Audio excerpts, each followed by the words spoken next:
Verano de 1982. Chelyabinsk, Unión Soviética. В Соединенных Штатах президент Рейган вновь требует увеличения военных расходов, направляя миллиарды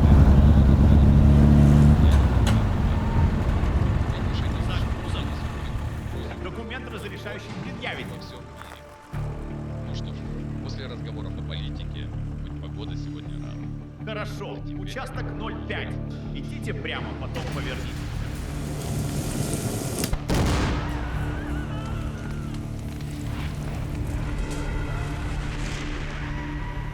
Внимание! Внимание! Произошел взрыв в зоне Б. Este es el complejo de procesamiento de gas natural de Chelyabinsk. Y mientras los equipos de emergencia soviéticos luchan por controlar el caos, un satélite observa en silencio desde la órbita. Pertenece a la agencia de inteligencia estadounidense CIA, responsable de la explosión tras plantar un virus en el software de los gasoductos soviéticos. Ese ataque marcó el inicio de un nuevo frente digital en la Guerra Fría. Pero mientras Estados Unidos y la Unión Soviética iniciaban la carrera por la supremacía cibernética, en Alemania Occidental se libraba un tipo de batalla muy distinta. Un grupo de jóvenes alemanes discutía con su proveedor de marihuana, y tras conseguir lo que habían pagado, encendieron tanto sus porros como sus computadores. Ellos forman parte de la primera generación de hackers y se divierten infiltrándose en sistemas y dispositivos al azar. Lo que aún no saben es que muy pronto también se verán envueltos en la Guerra Fría, en una enorme conspiración internacional de hackeo. Una que involucra dinero, drogas y espías, y un misterio de asesinato que hasta hoy sigue sin resolverse. Esta es la historia de los hackers del KGB, los primeros ciberespías de la historia. 1985, Hannover, Alemania Occidental. Son alrededor de las 10 de la noche cuando un grupo de entusiastas de la computación se reúne en un restaurante de moda llamado Spectacle and Sesame. El grupo está formado por varios hackers, pero la historia que sigue gira en torno a 3 de ellos. Karl Koch, alias Hackboard, un marihuanero de 19 años obsesionado con las teorías de conspiración. Markus Hess, alias Armroll, estudiante de física de 25 años. Y Hans Heinrich Hofner, alias Pengu, un joven de 17 años de Berlín. Los tres son grandes fanáticos del Chaos Computer Club, una asociación de hackers alemana que se hizo famosa tras explotar un banco de manera increíble. Lograron robar 130.000 marcos alemanes, unos $100.000 ajustados a la inflación, hackeando una cuenta del banco Sparkasse y usándola para cargar su propio sitio BTX, que básicamente era un servicio en línea previo a Internet, operado por líneas telefónicas. Sea como sea, Karl Koch está convencido de que ellos también pueden lograr una hazaña como esa, aunque en ese momento el resto del grupo solo quería divertirse.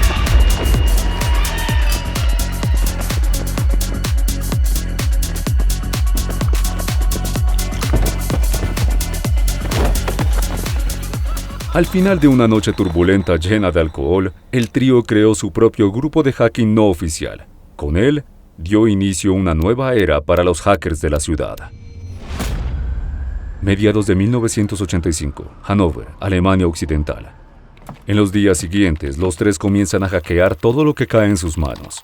Universidades alemanas, instalaciones militares estadounidenses e incluso la Organización Europea de Investigación Nuclear, mejor conocida como el CERN.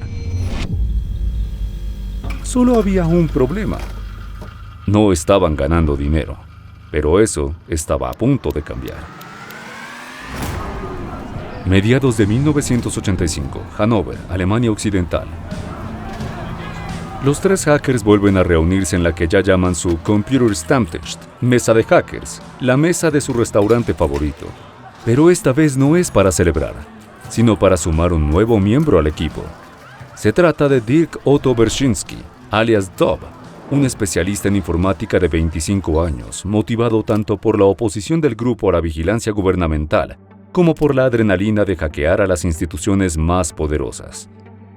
Mientras en Alemania Occidental se vivía una especie de rebelión cibernética liberal contra las ideas autoritarias, Alemania Oriental era lo opuesto. El estado de vigilancia más extremo del mundo en ese momento, especialmente estricto en Berlín del Este. La policía secreta de la RDA, conocida como la Stasi, y los servicios de inteligencia soviéticos espiaban constantemente a su propia población, reprimiendo cualquier idea de libertad personal. La situación llegaba a tal punto de que por cada 7 ciudadanos de Alemania Oriental, al menos uno era informante secreto de la Stasi. Pero tanto la Stasi como los servicios soviéticos no solo vigilaban a su propia gente, también observaban de cerca a Occidente. Y a medida que crecía el interés en la naciente escena hacker, también lo hacía su preocupación. Preocupación que estalló cuando un software infiltrado por la CIA provocó una enorme explosión en un gasoducto en Siberia, marcando así el inicio de un nuevo tipo de guerra en el terreno digital. Esto llevó a Nikolai Tigonov, uno de los estadistas soviéticos de mayor rango, a reforzar la capacidad del KGB en la guerra de telecomunicaciones. Se creó una división digital de defensa dentro de la 8ª dirección del KGB, además de una escuela especializada para formar espías digitales en la 1ª dirección. Los estudiantes no solo aprendían programación, también tácticas de espionaje y habilidades de infiltración en redes.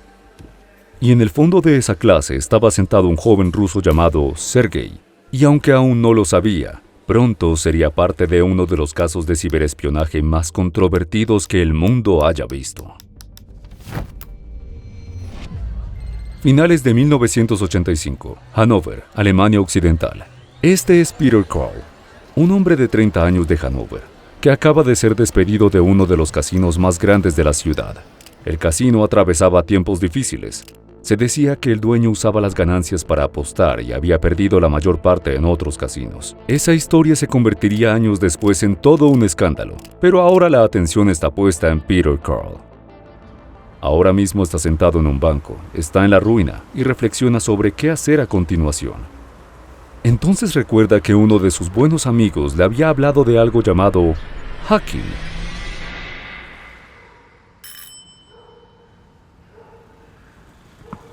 Ese amigo era Dirk Otto Berzhinsky, alias Dov. Y después de que él les explica en qué consiste realmente el hacking, Peter propone una idea para que Dov y su equipo de hackers puedan ganar dinero. Cuenta que tiene contactos entre empresarios del este y que probablemente estarían dispuestos a pagar por información secreta. Dov encuentra la propuesta atractiva y tras pensarlo brevemente se ofrece a reunir al resto del grupo. Todos terminan aceptando la idea de Peter. Solo había un problema. Nadie sabía con certeza quién sería el comprador, al menos por ahora.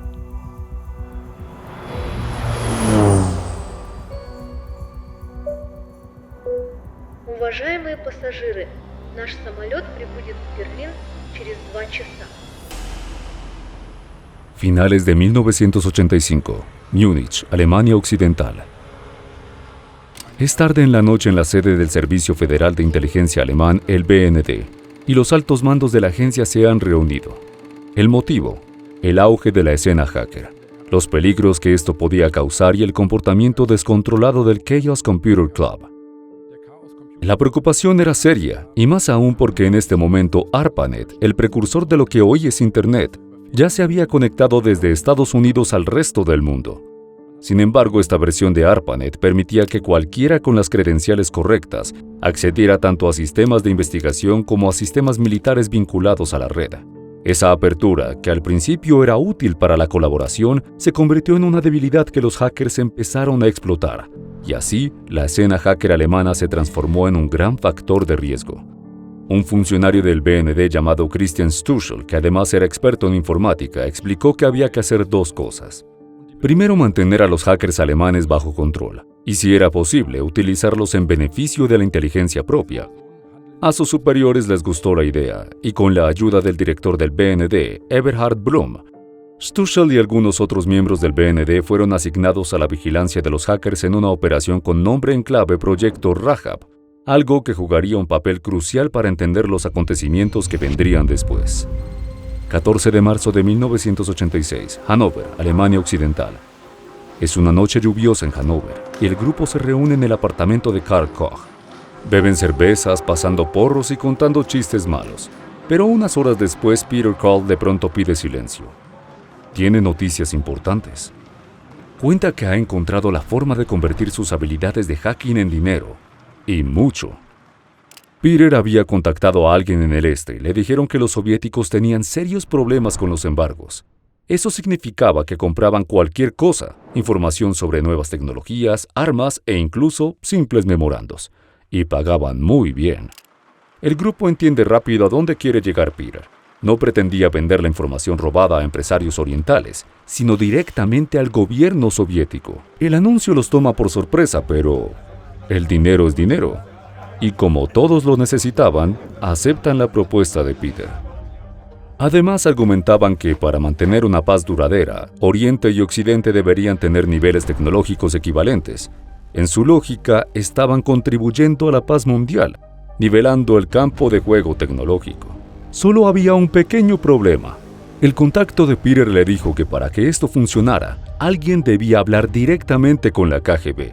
Y eso significaba que uno de ellos tendría que cruzar la frontera y adentrarse en el corazón del estado policial de Alemania Oriental. Mediados de 1986, frontera de Berlín Oriental. Es temprano en la mañana y un auto proveniente de Hannover espera en el cruce de Heinrich-Heine-Straße, un puesto fronterizo entre Berlín Occidental y Oriental. Dentro está sentado Peter Carl. Realmente no quiere estar allí, pero como la idea fue suya, el grupo insistió en que fuera él quien hablara con la KGB. Todo es gris. Enormes muros de concreto flanquean el puesto. Guardias armados patrullan la calle. Y justo cuando Peter levanta la vista hacia uno de los soldados en una torre, la barrera de tráfico se abre. Avanza lentamente hacia el área de control. Y justo al detenerse, un oficial de la frontera oriental le ordena salir del auto. El guardia lo palpa y le pide sus documentos. Al mismo tiempo, otro soldado utiliza un espejo para revisar debajo del vehículo.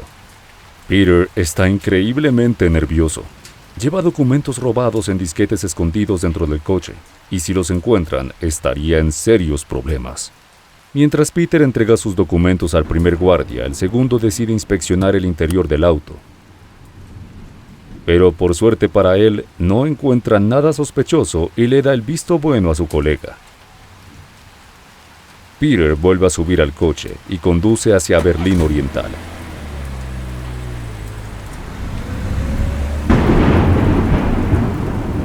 Ha superado el primer obstáculo, pero el segundo será igual de difícil. Conduce hasta la misión comercial soviética, un lugar conocido por ser un punto de encuentro de agentes encubiertos de la KGB. Allí simplemente entra por la puerta principal y pregunta en recepción por la persona con la que se supone debe reunirse. La recepcionista, sin embargo, no tiene idea de lo que habla y se va. Unos minutos después aparece un hombre alto, en traje. Ese hombre no es otro que Sergei, uno de los nuevos especialistas de la KGB en temas cibernéticos. A unas 180 millas de distancia, la pandilla fuma marihuana en el apartamento de Koch. Todos están nerviosos y nadie dice una palabra. Es muy tarde y la preocupación aumenta, cuando de repente...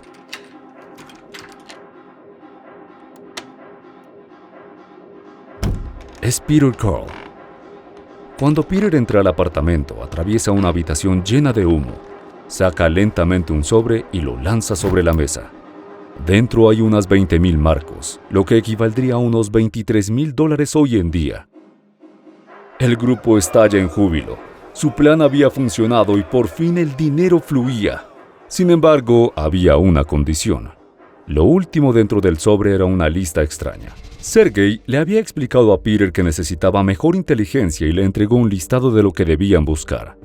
Esa lista incluía distintas recompensas. Por ejemplo, un código fuente único se pagaba en 25,000 marcos, compiladores 5,000 marcos, y así sucesivamente. En esencia, los soviéticos le dieron a Peter una lista de compra, y ahora todo dependía de los hackers. Por fin podían convertir sus habilidades en dinero, y eso fue exactamente lo que hicieron.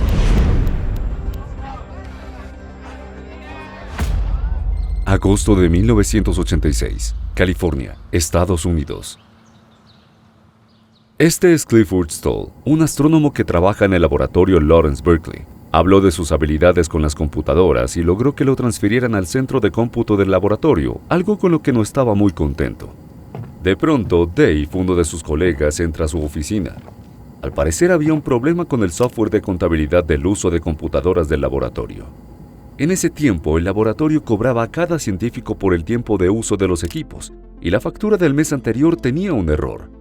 Por alguna razón, el total era de $2.387.75, pero solo se habían pagado $2.387. Faltaban 75 centavos, y dado que el software calculaba el uso hasta la centésima de centavo, no podía ser un simple fallo. Stoll siente curiosidad y piensa que alguien simplemente estaba pagando menos de lo que debía. Le dice a Dave que investigará y todo parecía estar en orden, hasta que llega al usuario más reciente. Alguien con el nombre de Hunter había usado las computadoras del laboratorio justo el tiempo que correspondía a los 75 centavos faltantes, pero su cuenta no tenía una dirección de facturación válida y además los registros de su actividad habían sido borrados del sistema. Algo extraño estaba pasando con esa cuenta, aunque Stoll cree que es una broma y tras monitorearla unos días decide eliminarla.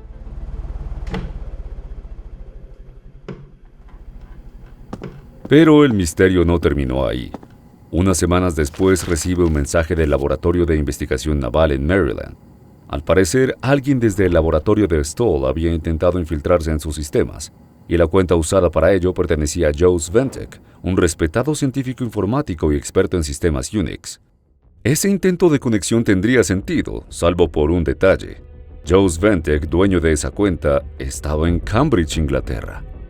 Stoll, ahora dándose cuenta poco a poco de lo que ocurre, revisa los registros de la cuenta y al igual que con Hunter, toda la actividad había sido borrada. El único lugar donde quedaba evidencia era en el sistema personalizado de uso de computadoras del laboratorio, lo que significaba que quien estaba usando la cuenta no sabía de su existencia y por lo tanto lo más probable era que se tratara de un intruso. Mientras tanto, al otro lado del océano Atlántico, Carl Koch, Marcus Hess y los demás hackers estaban de fiesta. Habían estado ganando bastante dinero y no estaban ahorrando nada. Drogas, mujeres, fiestas, estaban viviendo el mejor momento de sus vidas, todo mientras perseguían la adrenalina de infiltrarse en los sistemas más seguros de Occidente. Sin embargo, para uno de ellos las cosas empezaron a ir demasiado lejos. Carl Koch cayó en el vacío de la adicción, especialmente al LSD y la cocaína, y aunque nadie lo sabía aún, esto tendría consecuencias graves más adelante.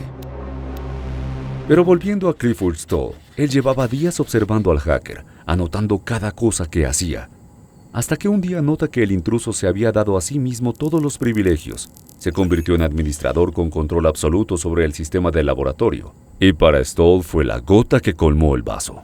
Levanta el teléfono y llama al FBI, pero del otro lado los agentes, probablemente sin entender de qué hablaba, simplemente lo desestimaron. Después contacta a la CIA, que también lo ignora. Lo mismo hacen la NSA, el Departamento de Justicia y todas las demás agencias gubernamentales. Hello? Are you still there? Mark, you still talking to the computer freak? Yeah, the nutjob won't shut up about his machines. Eso significaba que solo quedaba una opción posible. Tenía que atrapar al hacker por su cuenta. Finales de 1986, Hannover, Alemania Occidental. Es medianoche cuando Marcus Hess, alias Armel, se prepara para buscar información que pueda vender. Usualmente se conecta desde su propio equipo a la Universidad de Bremen y desde ahí intenta infiltrarse en los sistemas de sus víctimas. Sin embargo, hoy es diferente. La universidad cerró sus redes por Navidad, así que decide atacar los sistemas directamente desde su conexión en casa.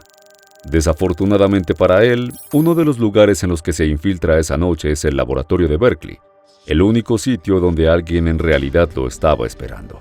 Al otro lado del planeta, Stoll y su colega Steve observaban a Hess conectarse a su sistema, y esta vez estaban listos.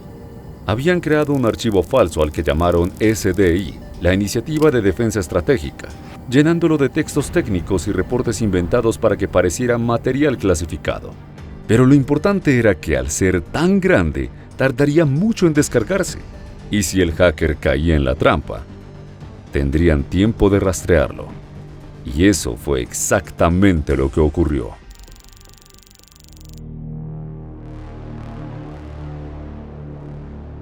Mientras Hess descargaba el archivo, los dos americanos encontraron el código de identificación de red de datos del hacker, una especie de código de país para redes en los años 80, y esta vez el código indicaba que la conexión provenía de Alemania Occidental. Por suerte, Steve conocía a un hombre llamado Wolfgang Hoffmann, gerente de la Bundespost, la agencia de telecomunicaciones de Alemania Occidental en aquel entonces. Steve le pidió a Hoffmann que revisara el número completo de DNIC para localizar la conexión exacta del hacker. Unas horas más tarde, Wolfgang respondió. El hacker estaba en la ciudad de Hannover. La primera trampa digital en la historia había sido un éxito total. Pero había un gran problema. Hoffmann había rastreado a Hess sin ninguna orden judicial, y eso, por supuesto, era ilegal. Esto significaba que en cuanto las autoridades fueran informadas, todo lo ocurrido hasta ese momento quedaría bajo la lupa del sistema judicial alemán. Y así, la famosa máquina burocrática alemana hizo su aparición. Curiosamente, este ruido fue tan grande que un par de periodistas de la NDR, una de las cadenas de medios más importantes de Alemania, escucharon rumores sobre espías hackers en Hannover, y estos dos periodistas le darían un giro inesperado a toda la historia. 1987, algún lugar de Alemania Occidental. Son alrededor de las 8 de la noche y Markus Hess está dando una entrevista en una emisora de radio. Frente a él están Axel Lerche y Bert Scheunemann, dos periodistas de NDR2. Ambos habían escuchado los rumores sobre hackers en Hannover, y en cierto momento del programa, uno de ellos le lanza a Hess una pregunta inesperada. Entonces, Markus, ¿es cierto que hay rumores de hackers en Hannover que trabajan para los soviéticos? Hess, sin embargo, lo niega de inmediato, y responde, no puedo decir nada más al respecto, salvo que definitivamente no trabajé para los rusos, y agrega que la sospecha es un completo disparate.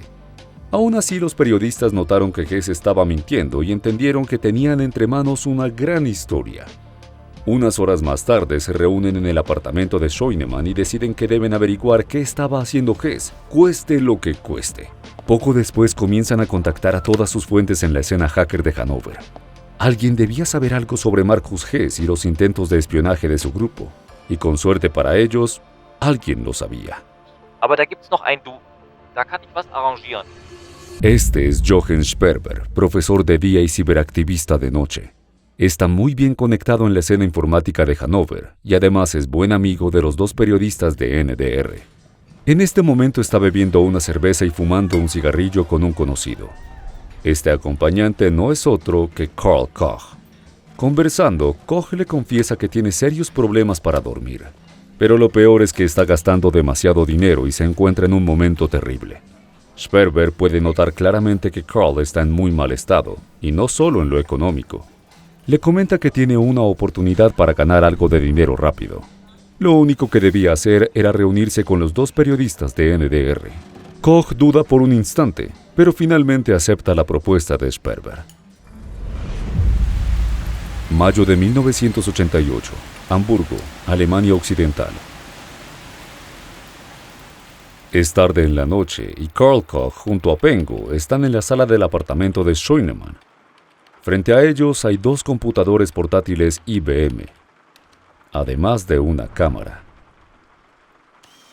Los dos irrumpen en la base de datos Optimis, nada menos que el archivo del Pentágono estadounidense, un archivo clave lleno de información confidencial.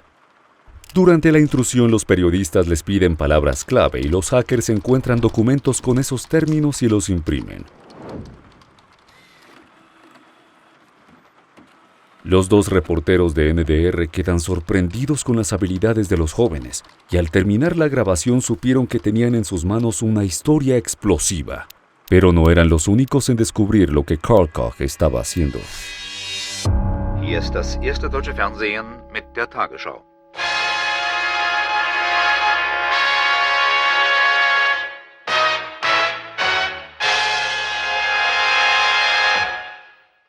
Guten Abend, meine Damen und Herren. Der Nationalitätenkonflikt im Süden der Sowjetunion spitzt sich weiter zu. Bei der Räumung des seit 2 Tagen besetzten Flughafens der armenischen Hauptstadt Jerewan... Jede Kassette, jedes Protokoll, keine Kopien, kein loses Gerede. Wer ist das? Nach Angaben des sowjetischen Ministeriums wurden dabei 36 Personen verletzt. Polizei, nicht bewegen! Ein Aufruf armenischer Nationalisten zum Generalstreik wurde heute offenbar weitergeführt. Sie sollen alle Betriebe und Verkehrsmittel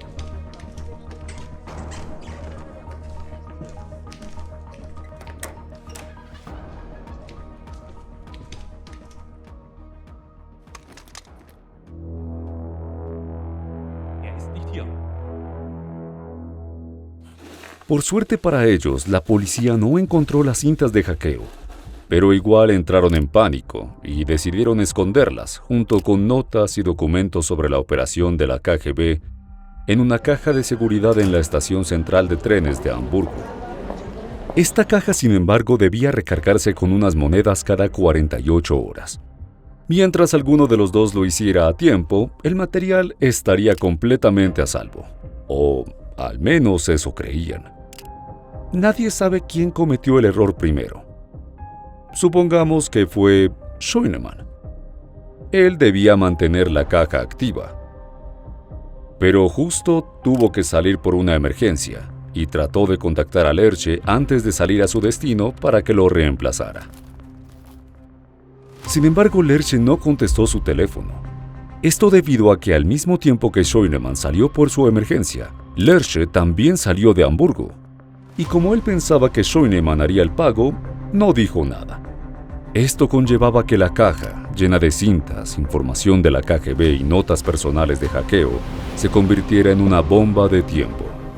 Si nadie pagaba antes de las 48 horas, un inspector la retiraría, y lo más probable es que llamara a la policía.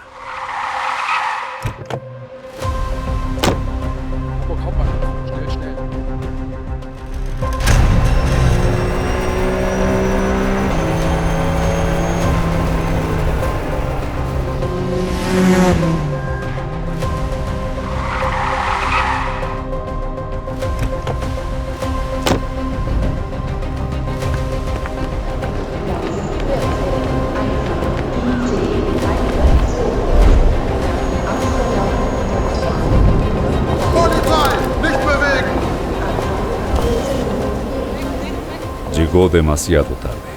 Frente a él estaban varios agentes sosteniendo la caja de seguridad.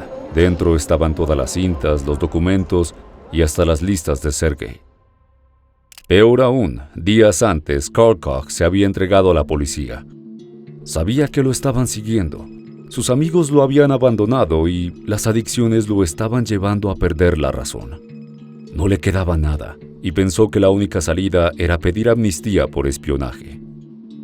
En esa época, Alemania Occidental estaba en plena guerra de espías con el Este, y para atraer desertores había creado una ley de amnistía que permitía evitar cargos si confesaban antes de ser procesados.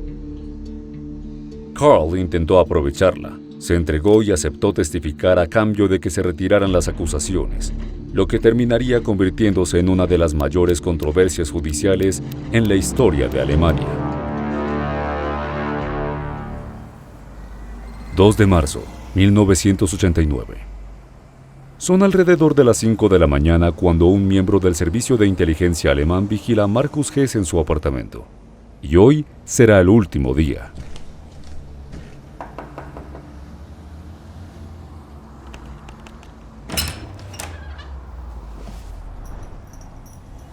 Markus Hess, Dirk Otto Bersinski y Peter Karl fueron arrestados el 2 de marzo de 1989. Marcando así el final del primer anillo de ciberespionaje de la historia.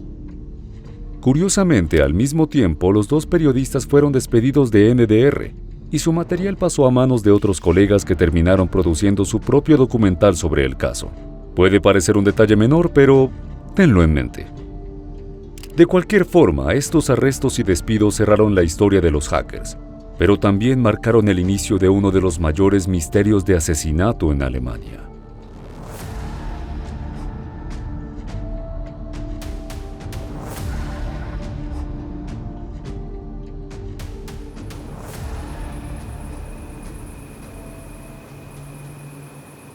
Estos dos hombres son agentes de la policía de Alemania Occidental, y aunque el caso prácticamente había concluido, seguían reuniéndose con Karl para interrogarlo. Y aquí es donde todo comienza a ponerse extraño. Al parecer, estos encuentros nunca terminaron para Koch, y durante ellos supuestamente lo presionaban para obtener información sobre toda la escena hacker.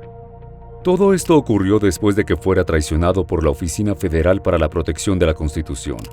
Antes de entregarse, Karl había contactado a un abogado llamado Johann Schwenne, quien debía ayudarlo con el proceso de amnistía. Y aquí es donde la historia se vuelve turbia.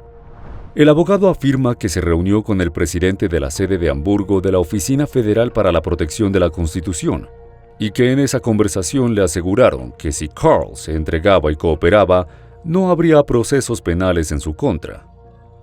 Pero eso no fue lo que pasó. En lugar de cumplir su palabra, la Policía Federal de Alemania Occidental abrió de inmediato una investigación criminal contra Koch, rompiendo el acuerdo con su abogado. Aquí la situación se vuelve realmente oscura. Las autoridades federales comenzaron a interrogar periódicamente a Koch, incluso en su propia casa, sin ninguna supervisión. En varias ocasiones lo enviaron a puestos de la Policía Federal, donde supuestamente reveló información no solo sobre su grupo, sino también sobre toda la comunidad hacker alemana. Todo esto, por supuesto, sin que su abogado fuera informado. Lo extraño es que durante este mismo periodo, Koch recibió un empleo en la Unión Democrática Cristiana o CDU, uno de los principales partidos políticos de Alemania. Y se vuelve aún más raro al descubrir que justo en esos años la CDU estaba empezando a recibir donaciones ocultas de grandes empresas a cambio de favores políticos futuros.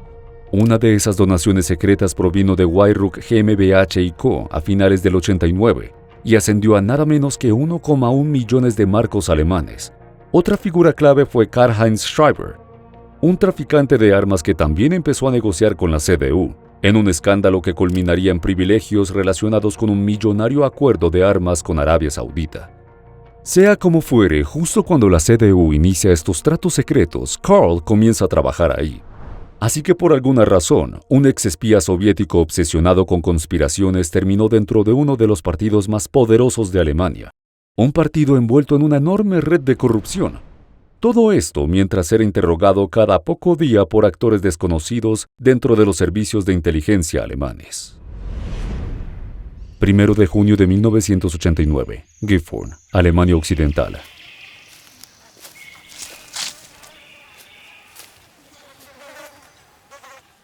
Es mediodía cuando un granjero hace su ronda diaria por los campos. El sol brilla, el día es cálido y todo parece normal. Pero al llegar al otro extremo de su terreno, descubre algo extraño.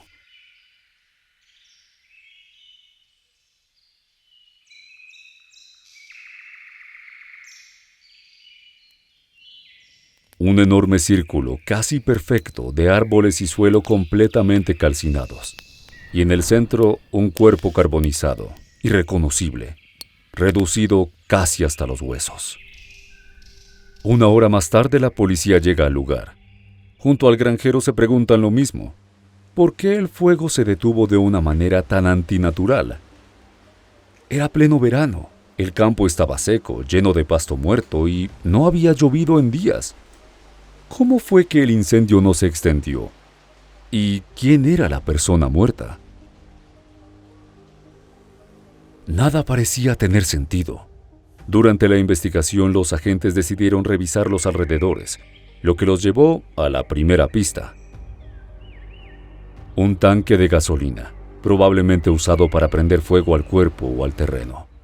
Horas después, otro oficial halló un Volkswagen negro cubierto de polvo.